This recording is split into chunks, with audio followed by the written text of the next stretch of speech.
I'm not sure if you guys noticed, but some of the Buffalo Bills players and coaches were in the news lately. We're going to talk about that tonight. We're going to talk about the Buffalo Bills wide receiver room and much, much more. But first, our guys with Handsome Jack. Broadcasting live to Bills Mafia worldwide with Greg Tompsett and Aaron Quinn. Welcome to the NFL. Doesn't matter what's happened before today. Today's a brand new day. It's a brand new season. Your number one podcast for objective Buffalo Bills coverage. No matter where you are, we got you covered.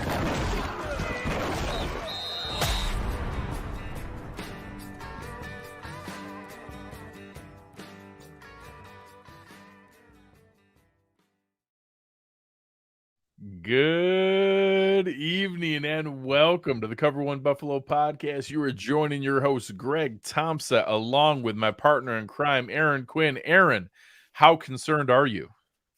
Very concerned.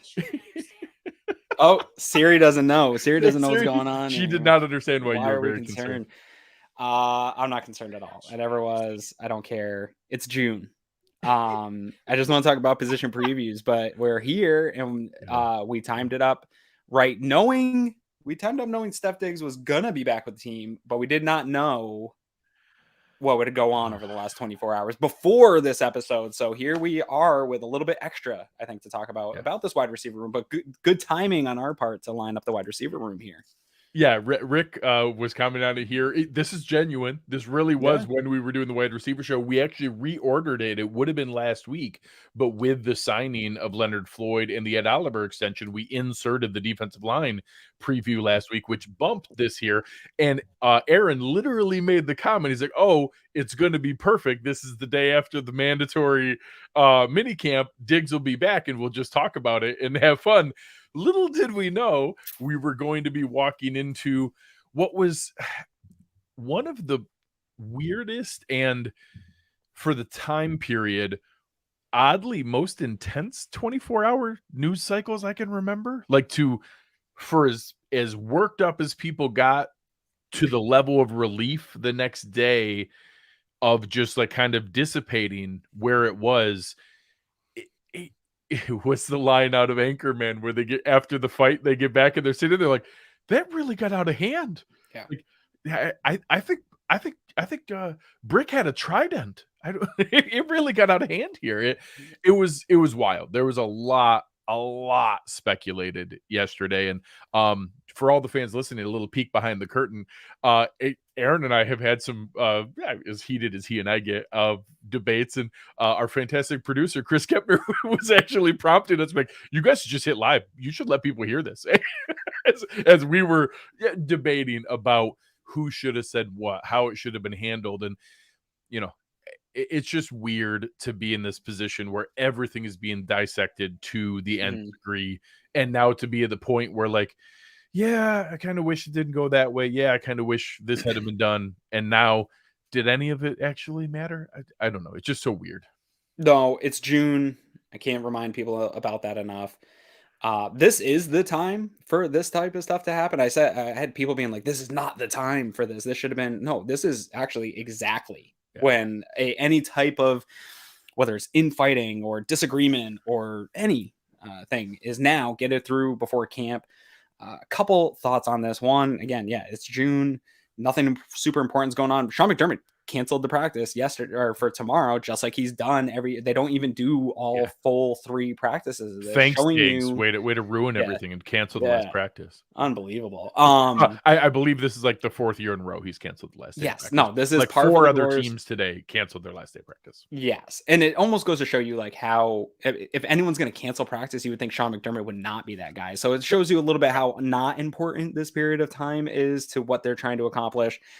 This team is under more pressure, more spotlight than they have ever been. That is going to create some different forms of tension. And we're seeing it play out in front of us a little bit, but we really don't know. There's a lot of unknown. There was a lot of speculating going on.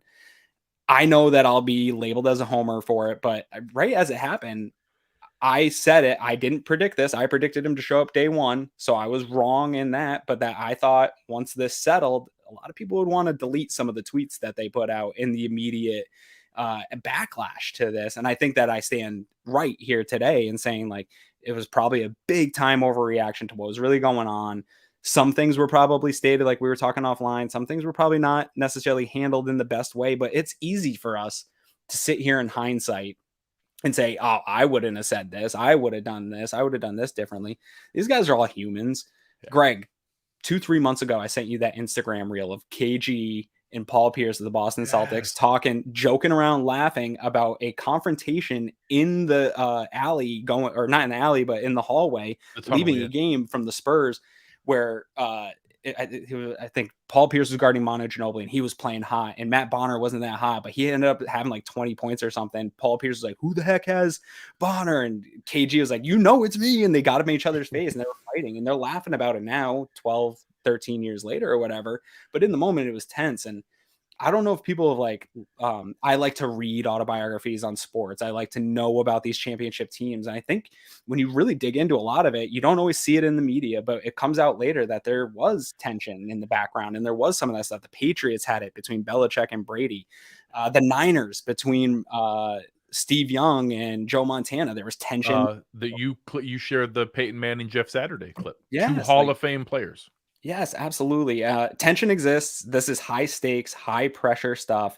But now's the time to sort of get it out of your system. And I mostly right now believe the stuff McDermott said today and that they had these conversations. They did work through it. Stefon Diggs is back. Ultimately, that's all that matters. They don't have to be best friends and playing on Xbox together and having all the cool handshakes. That's all extra. That's all cool. Just go out and score touchdowns, right? Like get out there, win games, score touchdowns. Now, I will preface this, Greg. My only concern is here because of how much pressure. The Bills are a combustible situation at all times now, with pressure to be a Super Bowl contender, pressure to win and advance and finally get over this hump.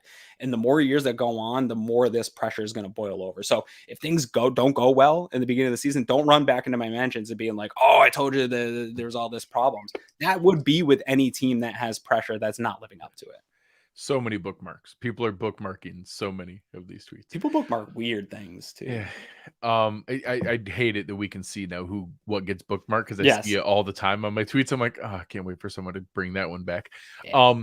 So a couple things, just because it is the topic of the day, and I think it's appropriate to talk a little bit further about it. As you touched on, I think, and there was a comment here, right here, I the moment. Thank God McD stepped up and sorted this out after his less than stellar response yesterday. I think that is an acceptable comment because of the standard McDermott has created with his handling of tense situations and stressful situations and how he comments on things in press conferences. And we saw on the other side of the coin, like how he handled the DeMar Hamlin situation in Cincinnati and being able to address whether they continued the game, like genuine, like hard leadership situations. You talked about the players referencing there.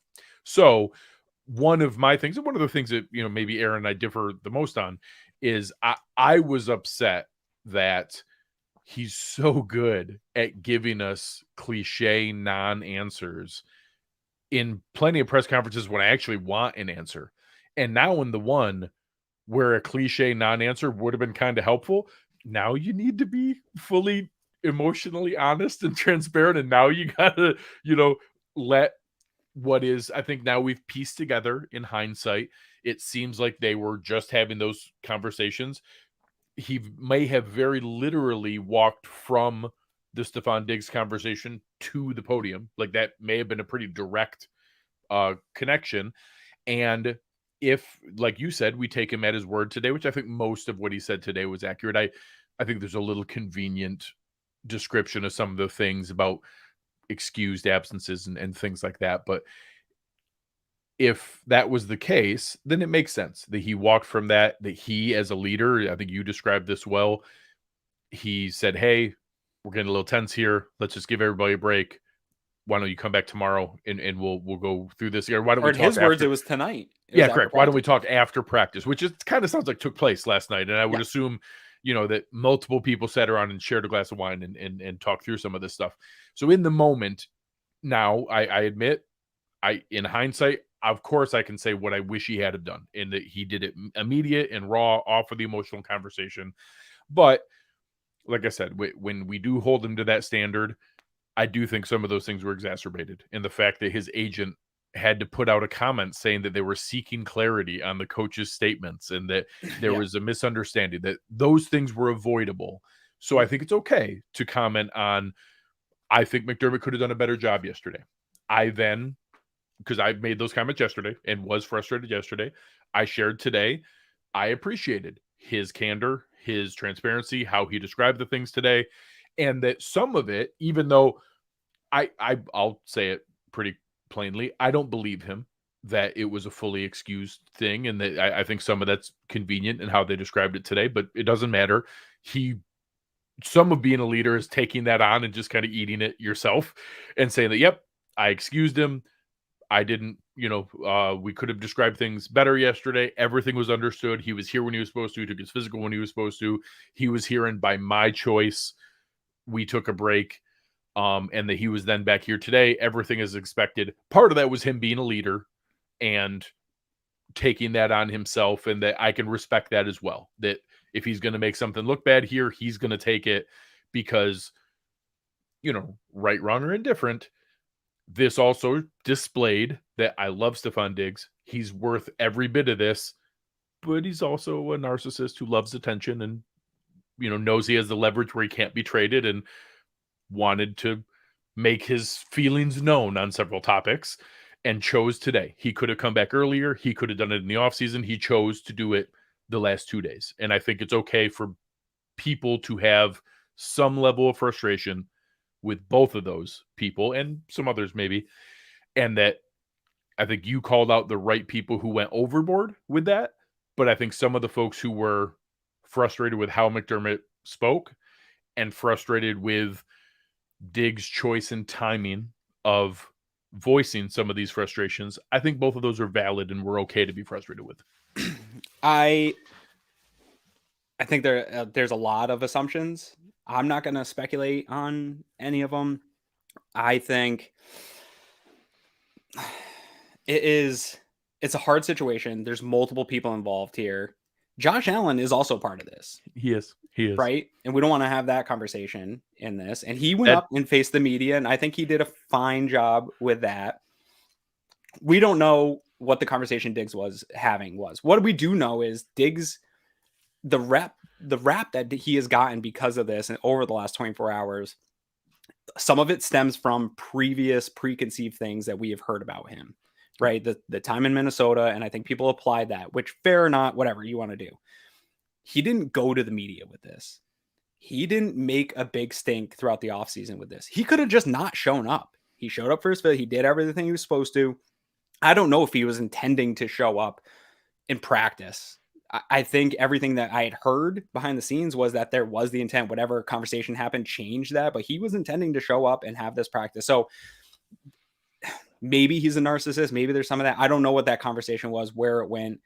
I do know that there's very few people on that team that can do what Stefon Diggs did to Josh Allen on the sideline and yell at Josh Allen and know that his work ethic, his production, and what he does for this team matches or is as close to matching that of Josh Allen's. There's one. I think he might be the only one. Yeah, him and Von Miller might be the only ones who could do that. Yeah, and so I'm torn. There's a lot we're not going to know that we'll never know with this situation, but I don't think it's fair to rush to the judgments of people, for people to really start burying Stefon Diggs over the last 24 hours. And it's okay to be mad. I agree the optics aren't good. Yeah. I don't know how much optics matter. They matter a lot to the fans. They matter a lot on Twitter because then we have to go out and run and defend our team. I don't know about you, Greg. I got a lot of questions.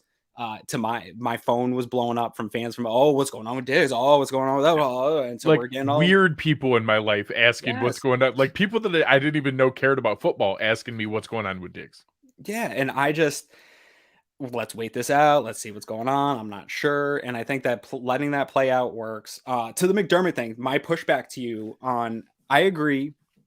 In those moments, I would like him to not give up what is going on, but maybe handle it in a better way. But like I said to you offline here, if there was a McDermott AI bot and you chat it, you put into the chat line, how concerned are you about whatever to do with a player not being around or whatever it is, he is going to say very concerned. His default status is very concerned. Like Yes. that's just his default status. It is. And I don't know. I think as soon as he said it, he probably knew. I don't think anyone's kicking themselves harder for how that went than Sean McDermott is.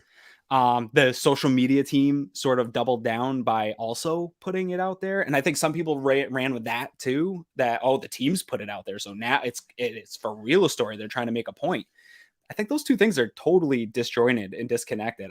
The social media team, whatever, they get the same news sometimes that we do. And so they are just putting out news as it comes to, and they did it again today. He's back. Boom. Here is your news stuff. Like it's not as insider maybe as people would think it is, or that they're trying to send a message to Stefon Diggs through social media. I didn't think anything of that was happening. This could have been way worse if he was truly an Antonio Brown or even a Terrell Owens back in the day. This would have been more of a circus. Whether or not it was an actual excused absence or not, when that moment happened, Diggs could have really blown that up if he was total crazy. He could have gone on ESPN, talked to Josina Anderson. He could have been doing shirtless sit-ups in his driveway. Something like that, right? I mean, it would take one call to Josina Anderson to blow that story all the way out, and he didn't do it. And so I think as far as a situation like this that does come up and happens, it was handled pretty much, as weird as it felt for 24 hours. I felt like it got handled actually pretty much as well as you could ask for. I agree. I think that the ultimate part and the end of what you said is the real key, is that there were very clear opportunities where Stefon Diggs could have completely derailed this, taken it way out into left field, and admittedly made it about himself further. Like, could have really, like, you know, like you said, one phone call to Josina Anderson with a vague, he's not sure. That's not it. That's not what happened. He's not sure about his future with the team. Yeah. Just something simple like that. And all of a sudden doesn't show up today. And this is way worse. This ain't working or whatever. Literally anything along those lines. Yeah. He didn't do that. And I need to, if I'm going to make the claims I did about, I constantly, and most of it lighthearted, he does love attention. Like, he does. He's a receiver, and he's a good one. Yes, he's a phenomenal one. He's more than a good one. Like, all the fashion things, the people that wear those insane clothes, it's because they want you to look at them. The people who make cryptic tweets is because they want you to speculate about what they mean. Like, those people do that. That's what those kind of people do. And God bless them. I love attention too. Attention's great. So if I'm going to make those comments and stand behind them, which I do, I also need to acknowledge that he didn't do that in a spot where he had the team over a barrel. Yeah. He is not tradable. They can't trade him. They literally can't. For like a couple years here. They could, you know, and again, I got in fights today with Mike Florio and Bill Barnwell, explaining why they were being so misleading, that yes, technically they could move him this year. They couldn't take any money back, but technically they could, and then take a $31 million dead cap hit where, hey, quick promo, I'm doing a salary cap special Friday night to talk about, hey, here are all the things that we've kicked down the road and that we've, you know, done void years for and accelerated option bonuses. How much have we, you know, mortgaged the future? I can tell you, we don't have an extra $31 million next year. We don't. They could not function as a franchise. They would not be able to field a valid starting lineup with an extra $31 million next year for not having Stefon Diggs. Better be really good if you're in that scenario. Yeah, for real. So anyways, all those things said, I think the most important thing is, you know, I want to give a little room. I think it was okay to be frustrated yesterday. I think multiple things weren't handled well. We can be human and say, hey, everything's easy in hindsight. So that is set aside. Then today, the way that it was resolved, the way that it came around, you know, that honestly pretty heartwarming shot of Josh and Stefon Diggs just kind of like reaching out and like holding each other's hand for a moment, like, was a very human moment, like just a very understanding of what was there. I'm going to assume that those two spent some time together last night talking Probably. and having some harder conversations. I'm sure everybody that was important to this was involved. Yeah. So I think ultimately where we've gotten to today dissipated a great deal of it. I've still had, even today, after it, I had people in my mentions saying we should get rid of Stefon Diggs, the locker room cancer. I had people today after the resolution telling me we need to move on and fire Sean McDermott now. So there's still people in their feelings. There's still people in that position.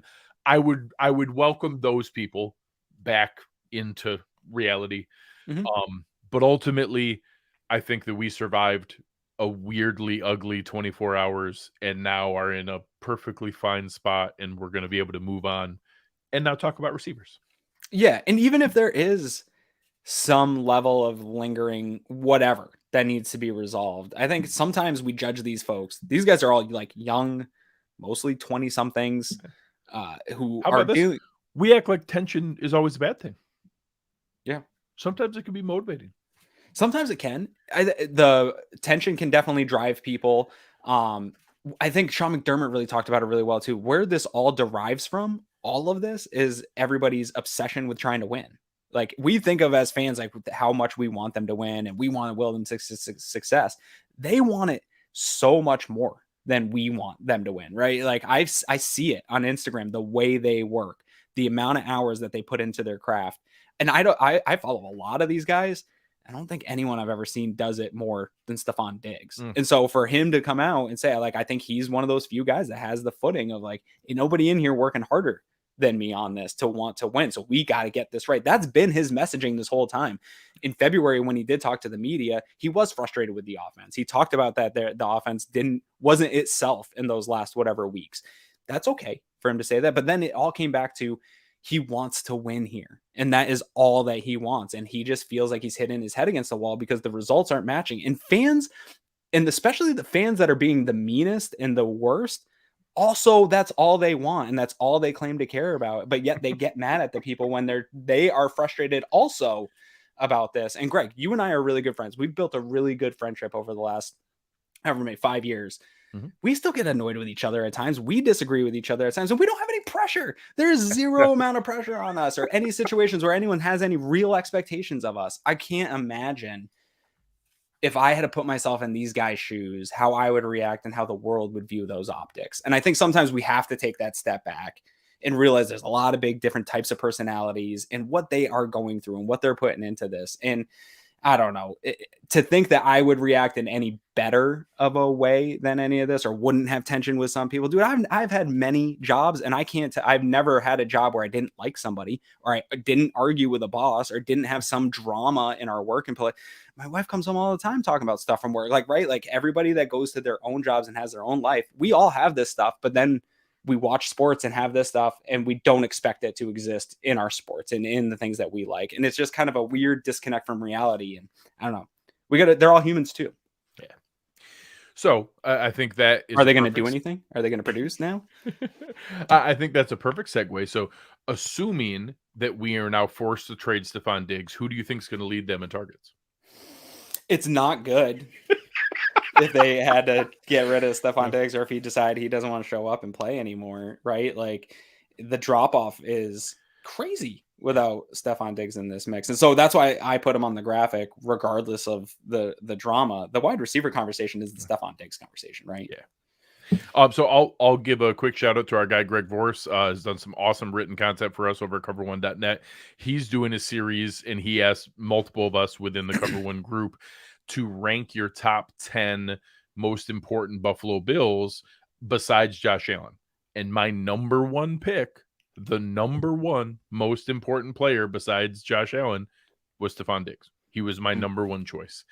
And I think, of course, there are other elements in play with, the advancements from Brian Daboll, the development of Josh Allen, but the leap we saw in 2020, we're kidding ourselves if we don't think Stefon Diggs materially contributed to that leap that our offense and Josh Allen made. When you're talking about a player like Stefon Diggs, obviously even I think there was a leap forward from him, even from his Minnesota days, because he was a very, very good receiver. But the leap that he made into an elite receiver, where he went from seasons of 900, 849, 1021, 1130, 3 touchdowns, 9 touchdowns, 6 touchdowns. Those were his last couple seasons in Minnesota. His 3 seasons in Buffalo have been 127 catches for 1,535 yards, 103 catches for 1,224 yards, 108 catches for 1,429 yards, 8, 10, and 11 touchdowns, 29 touchdowns in those 3 years. He has been an All-Pro 2 out of the 3 years, Pro Bowl all 3 years, leading the NFL in receptions or yards during that stretch, and is a dominant number 1 receiver who went from a guy who was really good, and that when we traded for him, people debated, can he be a number 1 receiver, or was he a 1A, 1B, to now, I think pretty universally, a top 5 receiver in the NFL, and that kind of guy is a transformational player in this offense, and that for any of the drama that has been involved here, he is still at that level, and I think we still have another year or 2 of that level. I think at age 30, he just turned 30, is still going to be at that level for this year and I think next year. And that in my mind, we can expect another 100 catch, 13 to 1,400, 10 touchdown season. And that is what I expect. Yeah, I'm expecting to see those exact type of things until I see him slow down, which I haven't yet. I will push back a little here. We're going to push back on you a lot tonight, Greg. I don't know why. When he even was sniff of a rumor to be available, I was drooling over the fact, because I think, he didn't, if you were just basing it off of, hey, like he hasn't put up the production, I think a lot of it was the problem in Minnesota. And that's why I didn't have a ton of problem with him speaking out the way he did in Minnesota. Yes, it was cryptic. Yes, it didn't come right out and say things, but that was a run first offense. And they were treating Thielen and him as kind of like 1A, 1B type backfield. And that production got split. And nothing against Thielen. I love Adam Thielen. It would have been a much better situation with Diggs as a 1A real alpha. And then you had the wide receiver 2 in Thielen. And I think that's all he was trying to say. Like, you guys got to get me the ball here. And that's not happening. And then you saw what was able to happen when he went to a situation where there was no competition for receiver number 1. And it was just, you had Beasley in the slot, which was a perfect setup to have a big time alpha guy with another, undersized, very productive number 2 option. Didn't take away from the spotlight that he commanded. And he proved that when in that situation, over now multiple seasons, that he can produce I'll even say a top 3 level. I think it's like him, Devontae Adams, Cooper Kupp are probably there. Who else would be there? Hopkins has been hurt. He's been out. He would have been in there. There's not a lot of guys that have done it over this period of time. No. If anyone's arguing, it's the newer guys, the Justin Jefferson, Jamar Chases, Tyreek Hill. Those are the guys who I think are right there in that debate. And that's some of those you're talking about needing a little more runway of doing it here. But I think he's right there and at or above many of those guys. Yeah. And he's, if there's the beef is him not getting the ball, that proof is also in the pudding in terms of, if you look at just his average targets, he's still up there in the league last year in fantasy targets per game and stuff like that. But there was a significant drop off late in the year when things mattered the most. And especially in that Bengals game, we didn't see him get manufacturing looks. He is the outside of Josh Allen, which they manufacture things for. Like, the offense is totally revolving around Josh Allen. It needs to also revolve around Stefon Diggs and getting him the ball. And we saw that with Brian Dable. I think that was the most frustration. I remember that Steelers game a couple years ago now, the offense was just sluggish. They were struggling to get anything going. And Allen went to Diggs like 8 times in a row, and it sparked everything to get going. And when they are on the same page like that, I don't think there's a nicer looking connection in the NFL. Definitely not that I've seen on my years watching this team. But when they get clicking, there's nothing like it. So you got to force that sometimes. And I think that is the ultimate problem. And so in terms of production to expect out of him, I think that we got to continue to see him maintain this production. Like I said, until we see him slow down on the field, but he's still toasting people just like he always was. And so until I see him slow down, I'm anticipating him continuing to put up the type of work that he always has. 100%. And I think your point is even better described when people see it here, that, people will look and say, oh, but he had 10 targets and 9 targets. And yes, there was, but you're not seeing that he was the engine of the offense in the first half of the season. 15 targets, 11, 13, 10, 16, 15. And then when it started to have an impact here, you see 9, 5, 9, 2, 10, 9, 10. It didn't disappear. It just was noticeably less. And that you allowed, and I think that's part of the frustration. And like you said, we'll never know all the different conversations, how much was with Josh, how much was with Dorsey, how much was in other conversations with other parties. Right. They were allowed to game plan him out of the game and to take him out of stretches of the game. And that I think when we watch, whether, like you said, whether it is Jamar Chase, whether it is Justin Jefferson, whether it is Cooper Kupp, whether it is Travis Kelce, whether it is Tyreek Hill, they don't allow that to happen as easily. They still find ways to scheme them the ball. And I think that he deservedly wants that to happen. And I hope, like you said, and I commented earlier that not all tension is bad.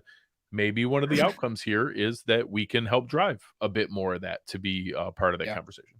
Yeah, sometimes uncomfortable conversations are needed to move forward in the right way. And so hopefully that is the case here. But sort of segue into the rest of this group, again, part of the problem that I don't know if Diggs sees it this way or they all see it this way, is one of the reasons he's able to be taken out of the game is what everyone else was doing in that wide receiver room next to him, right? Like, and I want to preface this with, I think I'm higher on Gabe Davis than 75-80% of Bills Mafia. I would agree with that. I think people are out on him. I ran a lot of numbers this offseason, and I think that he was actually a totally fine wide receiver to Stefon Diggs. Now there's a problem with efficiency. He doesn't hold up in terms of being an efficient wide receiver too, but that was more, in my opinion, on Dorsey and the usage that we saw. And I think Eric Turner did a great job on that. Joe Marino did a breakdown, and Joe was actually super critical of Gabe Davis during the season. In the off season, did a full kind of breakdown, went back and watched Gabe, and kudos to Joe, because I think it's easy to pile on a guy or have an opinion on a guy and just stay on it. Right. And for him to go back and watch it and then come back and say, hey, actually, my opinion is a little bit different. I think some of it was usage. He can do a little bit more than I thought. He is a probably good wide receiver too. He's not a great, but he's a good wide receiver too. And real quick, Greg, I know our audio listeners probably hate this when I start just like listing off statistics, but I don't have them for the video guys. So audio guys, don't feel bad. The video guys aren't seeing this either, but I ran, and this isn't a perfect stat either. I took the number 2 targeted player from each team, because sometimes it's not a wide receiver. Some teams stink and they use their tight end as their most targets. They just don't have anybody else. Or in some cases, there was running backs, like in Detroit and New England and Green Bay last year. Running backs were the second leading target, but whatever. I want to look at who's getting targeted the second most in the NFL. And here was the averages and where Gabe Davis stood up against them. Targets was 92. Gabe Davis was at 91. So he was getting looks that a number 2 wide receiver should get. Here's where the drop off is big time. Receptions was 62 was the average. He was at 48. So he was getting the same amount of targets, not catching them, right? We all know it. Gabe Davis. Now, why is the catching thing a thing, right? Like, I think some of it is to do with playing downfield, playing more ineffective type routes. But Eric did a really good job on completion percentage. Like when you're looking just at receptions or drop specifically, the average depth of target is the key. If you look at all receivers, like Devontae Adams level receivers, when you get targeted further downfield, all receivers have a lower catch rate. So his proportion of catches moved further and further down the field to become a bigger part of that. Of course, it's going to come back. Now, within that, he also dropped more than he should have. Sure. But the way that fans look at it and how much of that they equate to, oh, it's just because of the drops. It's not nearly that simple. It's because so many of the targets were downfield. everyone has a lower catch rate there. And within that, where the acceptable range of catch rates would be there, his is also a bit lower than it should be because he had more drops than he should have. But it's not as simple as, oh, look at these other receivers that had, fewer drops. Yeah, because they're getting little bubble screens and little quick slants and stuff like that. And he's getting 40-yard passes down the field. Of course, those are completed less of the time. And I would encourage everyone, a number of his what have been classified as drops were shorter stuff too. And he had some issues, but a lot of it was on Josh Allen. And again, I know we don't want to place blame on Josh Allen, but Eric Turner did a great video of all those drops for Gabe Davis in the season. There's a lot of off-target throws that, yeah, sure, we want him to catch him. And if you're really good wide receiver 2, you are catching him. But he's just a good wide receiver 2. And it's hard to catch off-target stuff, especially in the short area. And we know that Josh has struggled with some of that stuff in the short area, and especially after the injury last year. But yeah, the efficiency is going to go down. So to continue on, though, yards, the average was 719. Gabe is sitting at 836 yards. Again, year, right? Because of the average depth of target and the deep plays. And again, touchdowns, probably the stat that matters the most. An inconsistent stat, but you're in this game on offense to score points. The average was 4 touchdowns. He was at 7. Completion percentage is obviously going to be lower. The average was 67. He's at 52.7. Everyone wants to see that increased. But my point on this, and here, the average depth of target, the average was 9. His was 15.2. So that's a huge separation of what he was asked to do. I think Ken Dorsey's biggest role this year isn't even necessarily how they get Diggs involved, because they're going to find ways. I think that conversation has happened, but how do we really use Gabe Davis as the weapon that he is to the most efficient way that we can use him? You still want to keep him as that deep threat. He's not the speed burner guy, but he is good at getting open deep. But you have to find him some more efficient looks, make him more a part of that, what moves chains, and not just that big play. Hey, we're going to hit him on these deep shots, but it's going to be super inconsistent, but he's going to have a 150-yard game week 3.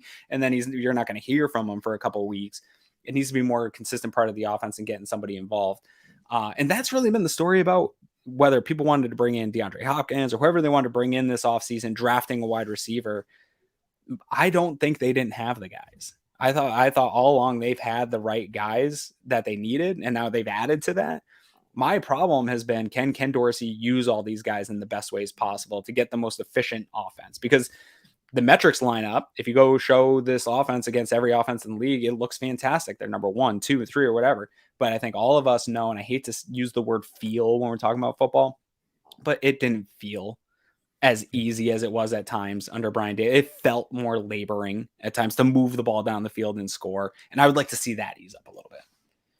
100%. I think that's exactly the way that we want to approach it. I think recalibrating, obviously an awful lot of people got ahead of themselves after that Chiefs playoff game and started to really run with expectations for Gabe Davis. I think this season helped rein that back in to where reality is, that, like you said, he can be a good wide receiver too. I think some people, after seeing that playoff game and the run beforehand, thought, oh my God, we have a 1A and 1B. Gabe Davis could be a wide receiver 1 on half the teams in the league, and he's our wide receiver 2. Yeah. And people were rushing to lock him up. We got to get him locked up. People were telling me we could move on from Stefon Diggs because we had Gabe Davis. So reining that back in and now simply embracing the fact that, hey, I think he's a good wide receiver too, is okay. And, obviously we'll get into how much you pay a good wide receiver too. That's a conversation for, I think, next offseason. We'll see if that changes later this summer. I think there's a possibility they extend him ahead of time. Right now, I assume he's going to play out the year, and we'll talk about that at the end of the season. Yeah. The real question, I think that regardless of how anyone feels, that even the people who are the most concerned with Gabe Davis, I don't think anyone's going to argue that he's not right now, as currently constituted, going to get the second most targets on the team. I think that's pretty clear right now that he's going to get the second most targets on the team. Next week's show is about tight ends, so no cheating. Who do you expect to get the third most targets as a wide receiver on this team after Stefon Diggs and Gabe Davis? So I'm a little confused. Are we talking about Dalton Kincaid tonight or not? We're not. No, okay. I'm just teasing. Cheater. It's the wide receiver pass Just catching. wide receiver? I didn't know where to put him. He's a pass catching weapon. Just tight end. They're just wide receivers. Next week, we will discuss our tight ends. I do think Bulldog asked me this last Friday. Like if Kincaid is really going to be up there in targets, and in my mind, he should, right? Like you invested into him. You have this idea for what he's going to be. Josh signed off on this. He should be third in targets. But when you just asked me here, Greg, James Cook is what popped into my head of James Cook being third in targets for the Bills. I think I would like it too. I want to get more pass catching running back involved in this offense. So I could see it being maybe more modest than we think on Kincaid and Cook taking that big leap forward, but we'll see. So I do think that it speaks to the reality in how many different answers there can be here. Sure. The fact that you can give me an argument that it's Dawson Knox. You can give me an argument that it's Dalton Kincaid, I think is a reasonable assumption. I think you can give an argument that it's James Cook. I honestly think, how about this? I didn't expect this, but this conversation took place between Matt Beauvais and Sal Capaccio. Sal thinks it's going to be Trent Sherfield that's going to have the third most targets out of the receivers. I do think there is a case to be made that it is Deonte Harty. Deonte Harty got a different contract than all the rest of the guys that we went after. Deonte Harty was not one of the, I think we can all agree that an awful lot of players got offered $1.77 million contracts from the Bills, and then a handful, like 6 or 7 of them accepted. There might have been 20 different guys who were offered that. That's not what Deonte Harty was. Deonte Harty got a legitimate 3-year deal with some real money where he could make up to like $6 or $7 million each year in that deal with the incentives that are there. And he's already at like 4 million plus. He was a concerted target in free agency to bring in. And I think part of that is special teams. I think part of that is a more dependable gadget player than what we had in Isaiah McKenzie. But I also think part of it is because the incredibly high efficiency numbers we saw in New Orleans with really bad quarterback play, like really, really bad quarterback play. I think that there is the possibility that Deonte Harty could be that slot receiver. I've seen people in the chat mentioning Khalil Shakir. I think the fact that there are so many options, maybe we see a pretty big drop off and then a whole bunch of guys in the 40 to 60 target range, but maybe like 4 or 5 guys all in that range. There's a big drop off after the first 2. But ultimately, I think that the fact that we have more, like Trent Sherfield actually is a pretty good receiver. He had some really good flashes in Miami last year. We're talking about the efficiency of Deonte Harty. We haven't even mentioned Justin Shorter. I think he's pretty exclusively a special teams player here, but there are people who like him and are excited about him. We have both Dawson Knox and Dalton Kincaid. We didn't even mention the name of Nyheim Hines or anyone like that coming out of the backfield besides James Cook. So I think the fact that there are so many different players who could contribute, I would right now pick Deonte Harty. I think Deonte Harty would be my choice for sure, third most out of the receivers for tonight's show.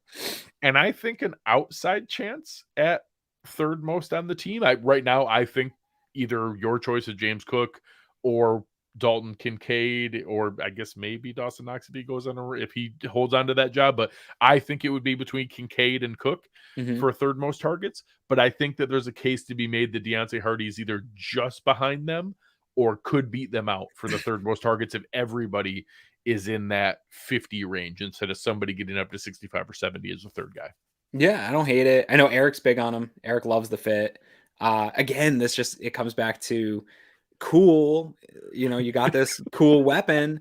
Fun. I see it. Wait, real quick. If I'm going to quiz you right now because I don't think you know the answer by heart. How many targets do you think Isaiah McKenzie had last year?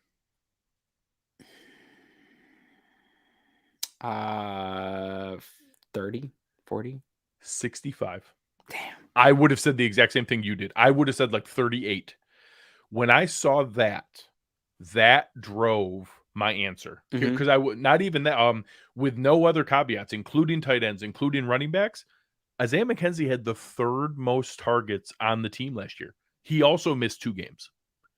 So it's not like he played 17 and other guys played 13 or 14. Sure. He also missed 2 games. Singletary played more games. Cook played more games. Dawson Knox played more games. The depth wasn't really there, though, until he was when Beasley third. come back. What do we credit? Beasley technically only played 2 games. Oh, yeah. Yeah.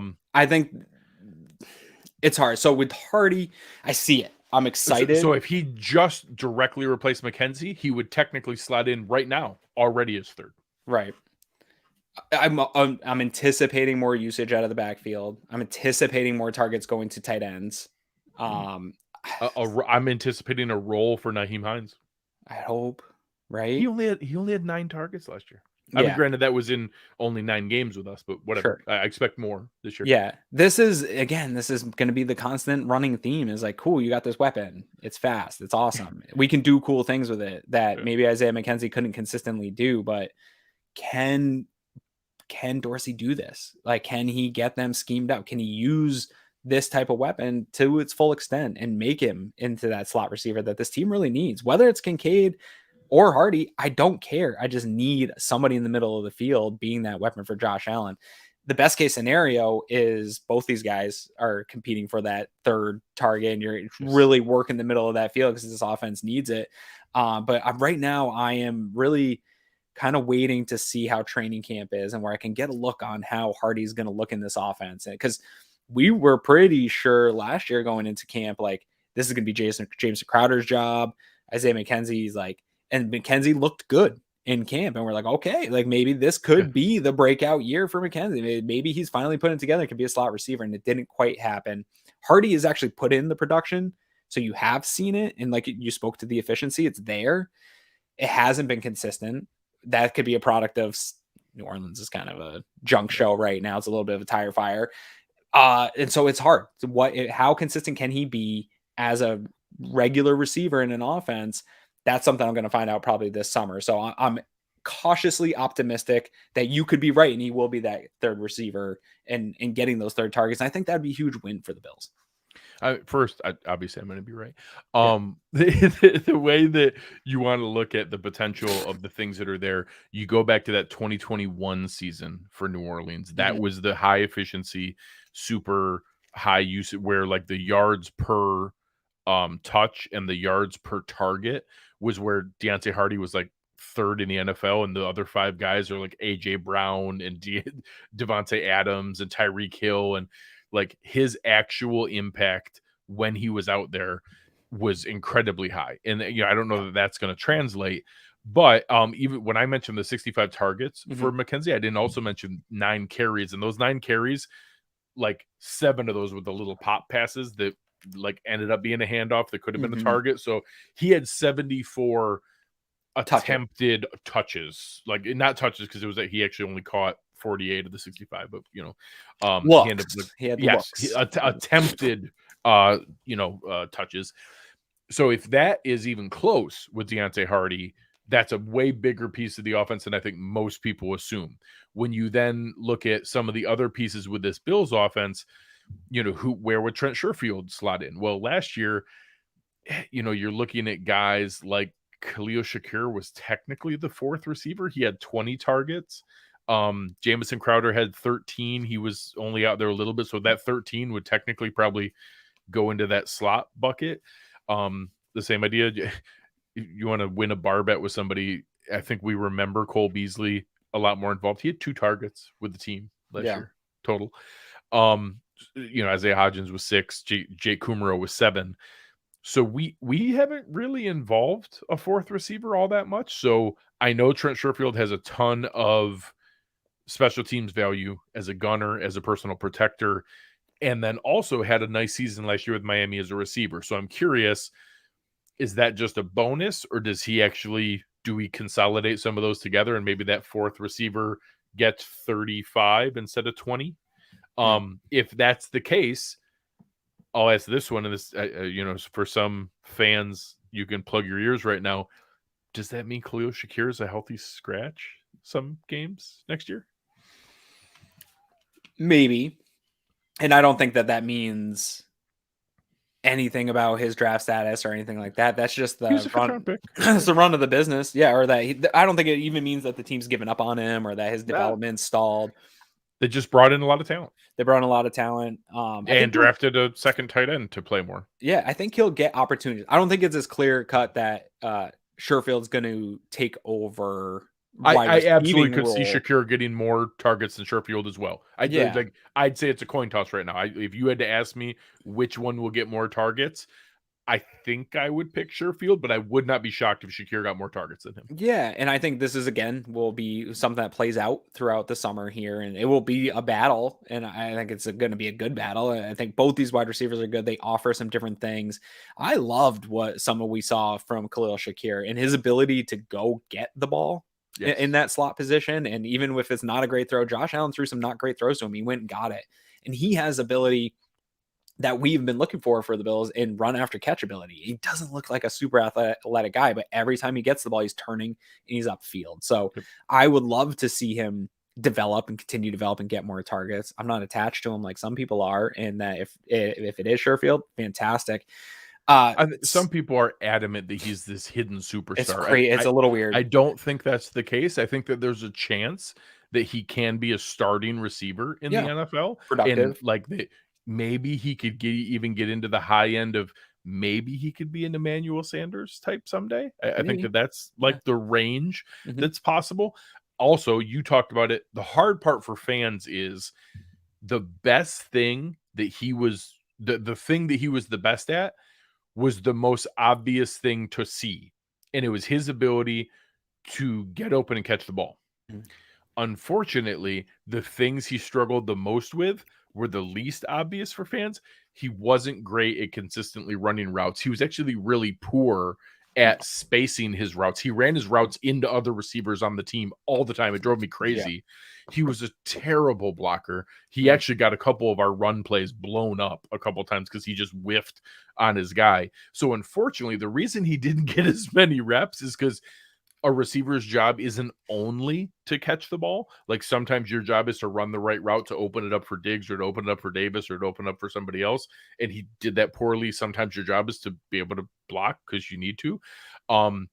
So hopefully those things come along. And oftentimes those are things rookies can develop with. Yeah. And if he gets those things, maybe there is more from that side. And I think that's where Sherfield's going to, if he creates some separation in camp, it's going to be in that we can trust this guy to run block. We can trust 100%. That he is a vet that's going to do all the right things that we need. And then, Shakir maybe can pop off a couple times, but the coaches are always going to defer to the guy that gets the job right every single time. And that is going to matter. His production, Trent Sherfield's production, to me is hard to gauge because I think Mike McDaniel's a way better offensive coordinator than Ken Dorsey is. And so can Ken Dorsey utilize some of these guys that we're talking about towards the bottom here that maybe aren't the biggest talents and you have to scheme them open or find them looks? I don't know yet if he can do it. He's got all the guys here to do it. The fact that we're talking at this point 4 to 5 deep, that we feel pretty confident. I still feel confident that even with all those problems you described about Shakir, if we had to go a 3-4 game stretch where he needed to take on a real role in the offense as a wide receiver, and I think he could play inside and outside, which gives you that versatility. I think Harty can do that too. I think Sherfield can do some of that too. These three guys can give you a lot of versatility where I'm okay if he is a game day scratch for a couple times. One of these guys is going to get hurt at some point with something, some ankle, some hamstring or whatever like that. I feel pretty comfortable with these three that you can get production out of them just in terms of wide receiver. Now, Khalil Shakir might still have some issues going into year 2 that aren't cleaned up, but just throwing the ball and catching, they can do work as professional wide receivers in this league. And that's something we haven't had for years outside of Diggs and Davis and maybe Cole Beasley. I love Charles pointed that out about Trent Sherfield. The fact that he was undrafted and he's never been on a practice squad. Yeah. He has earned a roster spot every single year of his career. He is, I talked about this, the last guy that we haven't talked about here that I expect to be in the wide receiver room, and I'll ask you in a moment about some of the other names. I do expect Justin Shorter to make the team because I think he can just shadow Trent Sherfield and say, hey, do everything that guy does. Mhm. He's 6 feet. He's 4 inches shorter than you, 30 pounds lighter than you, ran a less fast 40, Yeah. and he's got himself on a game day roster every single game of his entire career because he does all the things nobody else wants to do. He's awesome on special teams. He's an awesome blocker, and he's still a good receiver and capable of doing those things. Go chase that guy everywhere he goes and do what he does. I think this year is actually one of the easiest wide receiver rooms we've ever had to cut off. Like each year, we've had a really tough time with, who's going to be number 6? Who's going to make it? I think it's Stefon Diggs, Gabe Davis, Deonte Harty, Khalil Shakir, Trent Sherfield, Justin Shorter. That's our 6. And I don't know that I'm going to rattle you off some names right now. Mhm. Isaiah Coulter, Desmond Patton, Keyshawn Johnson. The Keyshawn Johnson? Yes, I think he came out of retirement, the Keyshawn Johnson. Terrell Shavers, Brian Thompson, Marcel Aitman, Jalen Wayne. I don't think, like, I don't even know if there's going to be a training camp darling. Like we always build up somebody. I don't even know if there's going to be, maybe Justin Shorter will be that guy just because he looks like an Adonis, but he's going to make the roster. Like he's a 4-phase special teams guy that was a reasonable 5th round draft pick. He's going to make this roster. Yeah. I think we have the defined 6, and I don't think any of those other 7 names I rattled off have, I mean, it would take multiple injuries, and even if there were multiple injuries, I kind of think we'd go to one of the veteran free agents on the market. Yeah, I think these guys are all camp body practice squad potential dudes. Sure. Don't sell the Mafia short on Steve Mathis is furious with us right now. Yeah, Steve Mathis is so mad at us. Yeah, don't sell the Mafia short on falling in love with some camp wide receiver and trying to talk us into it. And here's the problem. You talked about like that last battle has been a battle years in, years out. That's because the depth wasn't really there. We're arguing about guys that are barely rosterable league-wide. This was the conversation I had about Isaiah Hodgins when everyone was like, oh my God, we got to keep him. And then he went out to New York Giants, who had nobody at wide receiver room. They were just pulling in street free agents. And then when targets came, he was able to do something. But like, I think who else would have done that? So would Khalil Shakir. So would Trent Sherfield. Jake Kumro would have done it too. Yeah, Jake Kumro would have done that too. So to Rick's point, if Isaiah Hodgins was still here, he would not be a guarantee to make the roster right now. Still. After what we saw last year, it would be between him and Khalil Shakir to make the roster, because guess what? Neither Isaiah Hodgins nor Khalil Shakir can do what Justin Shorter and Trent Sherfield do, which is cover kicks on special teams. Correct. And be a professional wide receiver. Yeah. So right now, it would be one roster spot for either Khalil Shakir or Isaiah Hodgins as that 5th or 6th receiver who doesn't play special teams. Yeah. He still might not make this roster. He just anyone who's good enough to be on an NFL roster, if you get funneled targets in the NFL, you're going to catch some and you're going to look okay. That's all that Hodgins did last year in the Giants. God bless him. Good for him. He didn't all of a sudden become some amazing receiver. No, and I think you'll see when they get healthy for the Giants, I don't think he'll have the type of production that he had at the end of last year. I think that was a crazy one. I like Isaiah Hodgins. I don't have anything against him. I just think this is another one of those cases, where Bills fans hyperinflated the interest like they're doing right now with Khalil Shakir. And then I think people are going to get let down when the guy doesn't live up to these crazy expectations. But right now in the Giants, they just got Paris Campbell, Darius Slayton, drafted Jalen Hyatt. Like there's a real chance. Wan'Dale Robinson added Jamison Crowder. Got Jamison Crowder. There's a real chance that like he slides into a position where he's Sterling Shepard is back and healthy now. Yes. I don't think in hindsight that we lost out. I think at least the talent in this room right now, to me, going into camp is better than it was a year ago. More versatile than it was a year ago. And so I'm very excited about this room, what they can do. But again, hinges on, can Dorsey get these guys all involved? Because he's got a lot of chess pieces. I know Ant loves to talk about, being able to throw rock when somebody else has scissors. Like you have all the rocks. You have all this. You have the rocks, papers, and scissors. You can do whatever you want. Yeah, I think that's the fun and important part here. And, obviously next week we're going to talk about the tight end room and a couple other things going on. But, ultimately this group is diverse, versatile, dynamic. Stefon Diggs is still an alpha top 5 receiver in the NFL. Gabe Davis is a good wide receiver too.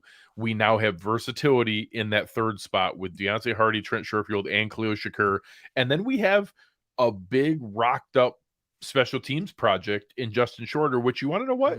He is 6'5", 230. He is a guy who was the number one wide receiver recruit in his class coming out. You know, there's a chance that he is a better pro than he was in college, and maybe they find a little something there. And to TP's point here, I do not expect DeAndre Hopkins to be a Buffalo Bill. I think it is a very, very, very slim chance here. I don't think it's technically dead. I think that there's a chance that something gets floated out there. And that I think do he's a think Patriot by the time this episode there's a chance is out tomorrow, not by the time of this episode, but tomorrow at some point. Correct. When there are some people who are listening to this laughing because it's already been announced that DeAndre Hopkins signed with the Patriots. Yeah. So I think it's very, very unlikely. I'll believe it when I see it. Once he signs somewhere else, we'll make it official. Yeah. But I do not expect him to be added to the Buffalo Bills. Yes, I do have one sarcastic thing to say that I didn't get to earlier. When you said Justin Shorter should just hang out with Sherfield and follow everything he does, I was going to say, and he should probably stay away from Stefon Diggs because he's such a terrible leader, right? We don't want him around anybody because he's so bad at this. Obviously. That was a joke. I loved the video today, just again working with the rest of the receivers on route running, all the practice squad guys. And for anything that's out there, like there are things I give Diggs a hard time for, and that I wish he chose different timing for things. One thing no one can ever question him about is his work ethic. That dude puts in an insane amount of work on his craft, on his body, on his conditioning, more so than some guys on this roster. And that I think that is never a question on any of those other things. And just to kind of finish off on Diggs and joking around about that leadership thing, hearing Mitch Morse today, first of all, I love every time Mitch Morse gets to the podium. Awesome. He's just awesome. Such a cool dude. I feel like he and I would be buddies in real life. Like he's just a cool, nice guy. And hearing him though, with the type of experience he's had, talk about like Stefon Diggs is straight up one of the best teammates I've ever had, and like the hardest working dudes, and what he does in his craft is when you are in this league and you're around amazing athletes every single day and you're around the most elite of the elite and you're sharing lockers with these guys and one of them stands out way more than the other crazy elite athletes, like that's something. It's real. And I don't think Mitch was BSing us or giving us any PR lines there. Like, I think he truly believes that Stefon Diggs is special even within the group of athletes. And to me, hearing him say that is like, honestly, I don't even care about if there is more drama or anything like that. Like we have that guy on our team and he's going to show up on Sundays and ball out no matter what happens between now and then. 100% agree. All right, guys, this has been a ton of fun. Everybody listening here, there's 187 of you I can see in here live. Please go press that like button. That's how this works. You guys know how the algorithm works. This is how you let other people know about the show. It really, really goes a long ways. Leave us a comment. Let us know if we're crazy about the things we said. Let us know if you have a different answer on who you think is going to get the third most targets on the team. Let us know if we're crazy and you think somebody else got the second most targets on this team. Let us know what you think. We will be here all the way throughout the offseason here, going through each position group as we preview everything else that this team has going on. Next week, we're going to be talking about the tight ends, which we're going to lump in some of our fullback friends like Reggie Gilliam. He'll be in that discussion here. And a pass catcher like Kincaid. And a weaponized pass catcher like Dalton Kincaid, who can't be constrained to positional descriptions. But we're looking forward to it. We'll be going through all those the rest of the time. The chat was awesome tonight. You guys were fantastic. We really appreciate all those things. Thank you to our fantastic, amazing producer, Chris Kepner, bringing up all the comments and helping us out, keeping everything organized here. But on behalf of Chris and Aaron Quinn, I am Greg Tompsett. You've been listening to Cover One Buffalo, and we are